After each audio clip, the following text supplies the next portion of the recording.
Preview.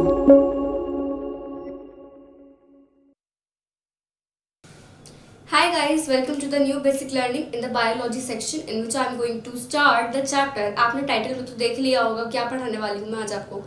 तो basically आज हम सेल पढ़ने वाले हैं। तो सेल के बारे में अगर मैं बात करूँ या फिर आपसे पूछूं मैं, या चलिए आप मुझे कमेंट सेक्शन में बताइएगा कि आप अपने लैंग्वेज में सेल कैसे डिफाइन करेंगे। Okay, so without any delay let's start the video. तो सबसे पहले मैं सेल के बारे में अगर बात करूं तो यहाँ पे लिखा है मैंने द यूनिट ऑफ लाइफ। इसे यूनिट ऑफ लाइफ क्यों कहा गया है आप मुझे कमेंट सेक्शन में ज़रूर बताना, ठीक है। इसे यूनिट ऑफ लाइफ क्यों कहा गया है? इसे यूनिट ऑफ लाइफ इसलिए कहा गया है क्योंकि सेल के बिना यहाँ अर्थ पर कोई भी लाइफ एग्जिस्ट नहीं हो सकती, ठीक है। There would be no life would be exist without cell, ठीक है। एक पॉइंट मैंने आपको बता दिया, चलिए ठीक है। फिर आते हैं सेल का स्ट्रक्चर या फंक्शन, सेल थ्योरी और सेल डिस्कवरी, इन सब के बारे में बात करेंगे। तो सेल समझने के लिए पहले हम एक एग्जाम्पल ले लेते हैं, आपको एग्जाम्पल से ज़्यादा जल्दी समझ आएगा। तो एग्जाम्पल ले लेती हूँ मैं, मान लीजिए एक बिल्डिंग है,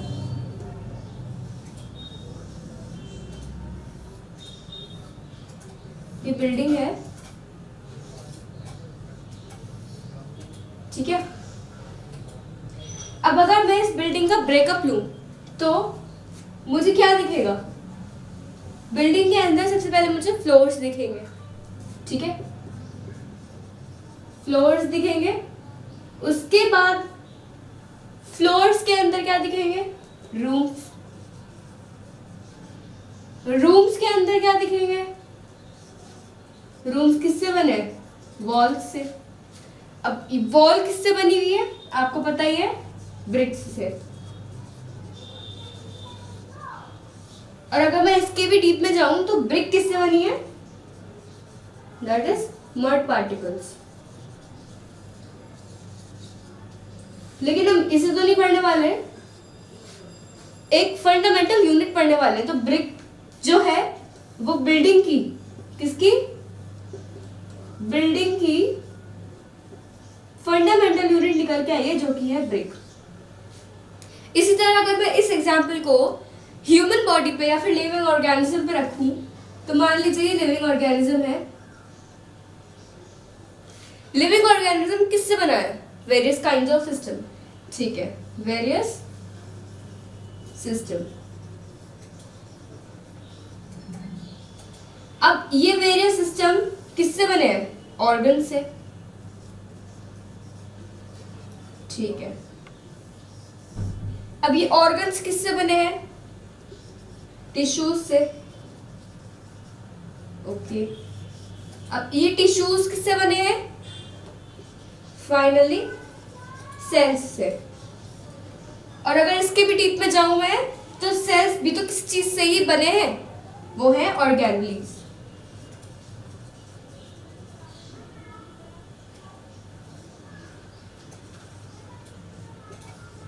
लेकिन अब मैं इसकी डीप में नहीं जाऊंगी क्योंकि हमें पढ़ना है चैप्टर सेल। और जो ह्यूमन बॉडी की, ह्यूमन या फिर लिविंग ऑर्गेनिज्म की जो फंडामेंटल यूनिट निकल के आई है, फंडामेंटल यूनिट ऑफ लाइफ, क्या निकल के आई है? सेल। तो सबसे पहले मैं आपको ये बता दूं कि आज की वीडियो में हम क्या पढ़ेंगे। सबसे पहले व्हाट इज सेल, ये मैंने आपको बता दिया है। फिर पढ़ेंगे डिस्कवरी ऑफ सेल, ठीक है, सेल किसने डिस्कवर किया था, कब किया था। फिर करेंगे सेल थ्योरी, ओके। फिर cell shape and size, cell कितने शेप्स के होते हैं, उसका क्या साइज होता है, ओके। तो सबसे पहले मैं आपको बताऊंगी what is cell. Cell actual में क्या है? Cell is the fundamental structural and functional unit of life. इसे स्ट्रक्चरल और फंक्शनल क्यों कहा गया है? स्ट्रक्चरल एंड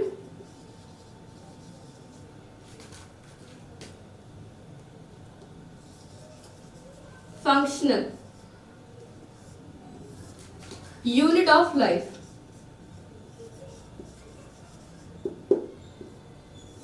तो बेसिकली स्ट्रक्चरल और फंक्शनल इसे यूनिट ऑफ लाइफ इसलिए कहा गया है क्योंकि सेल जो है वो स्ट्रक्चर मेंटेन करता है। अगर मैं बिल्डिंग का ही एग्जांपल लूं तो सेल में ही अगर हम ब्रिक्स रखते हैं, एक वॉल बन गई, ठीक है।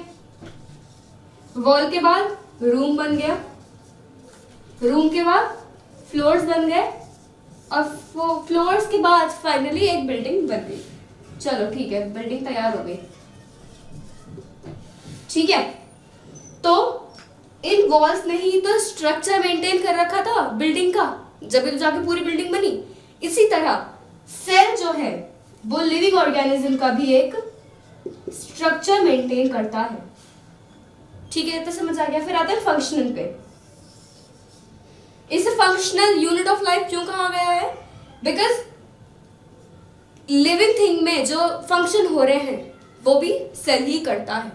एक बात मैं और बता देती हूँ, सेल जो है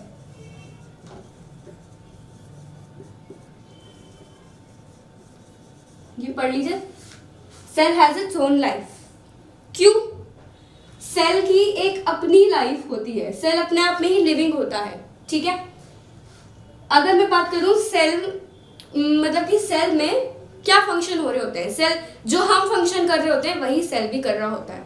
सेल रिप्रोड्यूस कर सकता है, सेल एक्सक्रीट कर सकता है, सेल रेस्पिरेटरी सिस्टम मतलब रेस्पिरेट कर सकता है, वगैरह वगैरह सब कुछ सेल कर सकता है जो एक ह्यूमन बॉडी करता है। तो सेल की अपनी लाइफ होती है। फिर आते हैं, ये पॉइंट कंप्लीट हो गया, अब दूसरे पॉइंट पे आते हैं। Next point is discovery of cell. सबसे पहले डिस्कवर सेल किसने किया था? ओके, सेल सबसे पहले डिस्कवर किसने किया था? 1665 में रॉबर्ट हुक। नाम सुन रखा होगा आपने वैसे, लेकिन फिर भी एक बार रिवीजन कर लेते हैं, ठीक है। ये बुक आपने ये नाम आपने अपनी बुक में भी देखा होगा, रॉबर्ट हुक 1665। रॉबर्ट हुक ने सेल डिस्कवर किया था 1665 में, ठीक है। अब इन्होंने डिस्कवर कैसे किया था? इन्होंने डेड सेल लिए थे,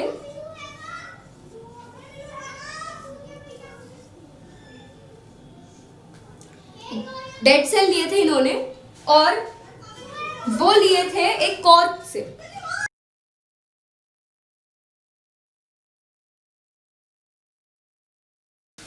तो इन्होंने कॉर्क ली थी। कॉर्क क्या होती है? पेड़ की छाल, ठीक है। ट्री मतलब कि उन्होंने पेड़ की छाल ली थी। तो इन्होंने कॉर्क को अपने बनाए हुए माइक्रोस्कोप के नीचे, कंपाउंड माइक्रोस्कोप, उनको लेटर ऑन कंपाउंड माइक्रोस्कोप कहते थे उसको, उन्होंने ऑब्जर्व किया था, कॉर्क को ऑब्जर्व किया था अपने बनाए हुए माइक्रोस्कोप से, ठीक है। तो इन्होंने डेड सेल लिए थे, तो उन्होंने देखा था, कॉर्क जब ऑब्जर्व किया था उन्होंने, तो उनको एम्प्टी बॉक्सेस दिखे थे। एम्प्टी बॉक्सेस ऐसे दिखे थे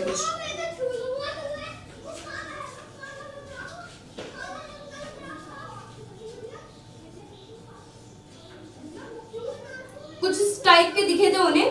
तो उन्होंने ये ऐसे सेल डिस्कवर करा था, ठीक है। उन्होंने सेल ऐसे डिस्कवर कर दिया था इन एम्प्टी स्पेसेस को देखते हुए।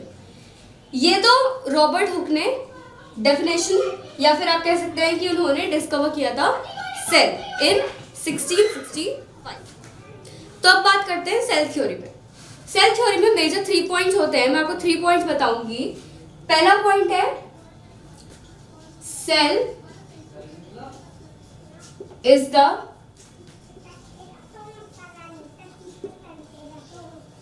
smallest unit of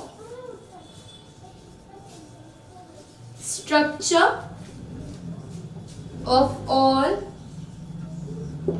living things। पहला पॉइंट ये है, cell is the smallest unit of structure of all living things. Smallest unit of structure. जैसे कि मैंने आपको पहले बताया था कि सेल जो है वो एक लिविंग ऑर्गेनिज्म का स्ट्रक्चर मेंटेन करता है। तो ये है पहला पॉइंट। दूसरा पॉइंट भी इस तरह है, सेल इज द स्मॉलेस्ट लिखेंगे इसको, cell is the unit of function of all living smallest unit of function. ठीक है, मैंने आपको पहले भी बताया था unit of function. Cell performs each and every function happens in a body. Cell is living in itself. Okay, third point आता है all cells arises from pre-existing cell।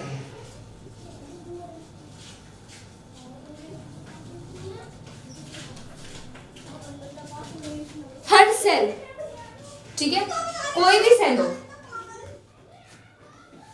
तो यहाँ पे थर्ड पॉइंट देखते हैं, all cells arises from pre existing cells. इससे इसका मतलब बनता है, अगर मैं कोई भी सेल के बारे में बात करूं तो हर नया सेल जो है वो लिविंग सेल से ही रिप्रोड्यूस होता है। मानिए मैं बता रही हूँ आपको कि जो सेल होता है, लिविंग सेल जो होता है वो भी लिविंग सेल को ही जन्म देता है। आगे जाके ये सेल्स डिवाइड होते रहते हैं, trillions of millions of cells बन जाते हैं, फिर वो एक ह्यूमन बॉडी बन जाती है। और आपकी जनरल नॉलेज के लिए मैं बता दूं, 7.2 trillion cells cover up the human average body, और you can say an adult average body. ठीक है, 7.2 ट्रिलियन। ठीक है, पुराने सेल्स डिस्ट्रॉय होते रहते हैं और नए सेल्स बनते रहते हैं। नए सेल्स जो होते हैं वो भी लिविंग सेल्स से ही बनते हैं। तो थर्ड पॉइंट भी कंप्लीट हो चुका है। अब चलते हैं आगे।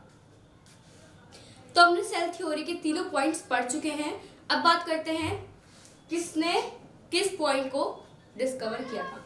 सबसे पहला पॉइंट जो था, the cell is the smallest unit of structure of all living things, वो इन्होंने किया था, स्केलेटन। ओके, फर्स्ट पॉइंट जो था वो इन्होंने डिस्कवर किया था। सेकंड पॉइंट जो था, the cell is the unit of function of all living things, वो श्वान ने किया था, सेकंड पॉइंट। और थोड़े टाइम बाद वर्चो साइंटिस्ट थे, वर्चो, इन्होंने थर्ड पॉइंट किया था। तो ये सेल थ्योरी के 3 पॉइंट्स थे जिन्होंने सेल थ्योरी को डिस्कवर किया था। कितने पॉइंट्स किसने डिस्कवर किए थे, किस किस पॉइंट को किसने डिस्कवर किया था।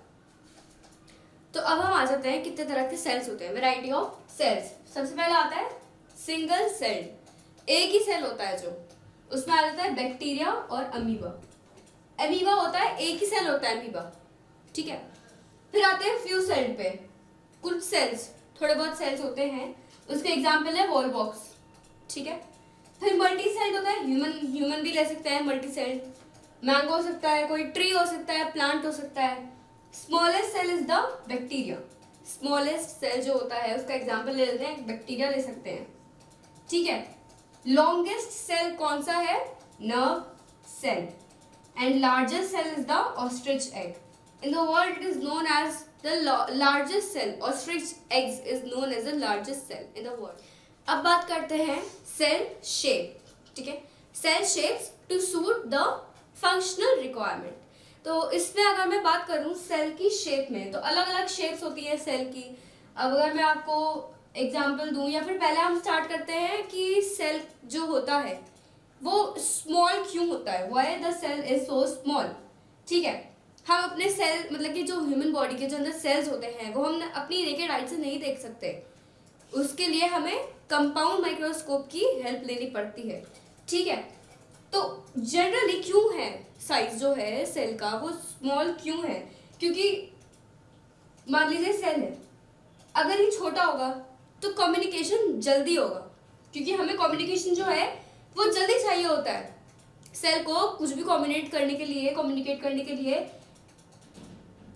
जल्दी करना होता है कम्युनिकेट, ठीक है।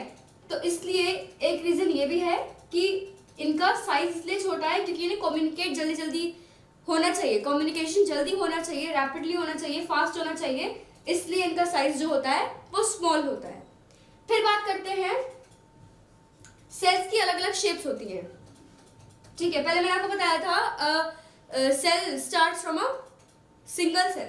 अगर मान लीजिए कोई सेल है तो वो आगे जाके जब डिवाइड होता रहेगा तभी जाके ह्यूमन बॉडी बन जाती है। या फिर आप कह सकते हैं कि सेल की एक सिंगल सेल है तो वो अपनी लाइफ भी स्टार्ट करेगा as a single cell. All life start as a single cell, ठीक है। तो लिख देती हूं मैं, all life start as a single cell. अब हार्ट का कुछ अलग काम है, आई का अलग काम है, डाइजेशन का अलग काम है, और मतलब कि बहुत सारे सेल्स जो होते हैं, आई का अलग है, हार्ट का अलग है, स्किन का अलग है, डाइजेस्टिव सिस्टम का अलग है, ठीक है। तो ये सेल जो है स्टार्ट सिंगल सेल से ही लाइफ स्टार्ट होती है, लेकिन आगे जाके ये स्पेशलाइज्ड हो जाते हैं, ठीक है। ये स्पेशलाइज्ड हो जाते हैं, अपने अपने फंक्शंस को डिवाइड कर देते हैं, ठीक है। डाइजेशन का अलग काम है तो डाइजेस्टिव सिस्टम के सेल अलग है, स्किन का अलग काम है, स्किन के अलग है, हार्ट का अलग काम है, हार्ट के अलग है, आई का अलग काम है, आई के अलग है। तो ये था, मैंने आपको बताया कि सेल स्मॉल क्यों है और सेल कितने मतलब कि डिवाइड हो जाते हैं अलग अलग अपने फंक्शंस के हिसाब से। फिर आते हैं रेड ब्लड सेल्स, मान लीजिए पहले, ठीक है। रेड ब्लड सेल्स ले लिया, और नर्व सेल हो गया, नर्व सेल, आरबीसी, ठीक है। और भी बहुत सारे सेल्स होते हैं। तो इन दो की बात करूंगी मैं अगर शेप और साइज के बारे में बात होती है, टू सूट देयर फंक्शन। तो नर्व सेल जो है वो स्पेशली मतलब कि आपने देखा ही होगा जनरली लॉन्ग होता है, ठीक है। अब ये लॉन्ग क्यों है, इसका मतलब कि इसका शेप ऐसा क्यों है, क्योंकि ये जो नर्व सेल है एक तो ये लॉन्गेस्ट होता है, ठीक है, this is the longest cell. क्यों? क्योंकि जो हमारा दिमाग है, ठीक है, अगर हमारे दिमाग को या फिर हमें कुछ कम्युनिकेट करना होता है, या फिर मतलब कि ब्रेन सेल्स को नर्व सेल तक, सॉरी ब्रेन सेल को लेग तक कुछ कम्युनिकेट करना है, तो हमारे दिमाग से लेके जितनी भी नर्व है जा रही है नीचे तक, टो तक। अब आप अपना पैर हिला के देखिए तो वो कम्युनिकेशन क्यों हो रहा है, एकदम होता है फौरन, ठीक है। तो इस तरह से इसका जो स्ट्रक्चर है या फिर शेप है वो उसके हिसाब से है। अगर हमें कुछ कम्युनिकेट करना है, हाथ अगर हम इधर उधर करते हैं, तो ये जो मेरा नर्व जितनी भी लॉन्ग जा रही है, नर्व सेल जो है वो पूरा लंबा है, ठीक है। तो इसलिए इसका रीजन ये भी है कि ये लंबा इसलिए है क्योंकि इसे कम्युनिकेशन जल्दी होता है, ठीक है।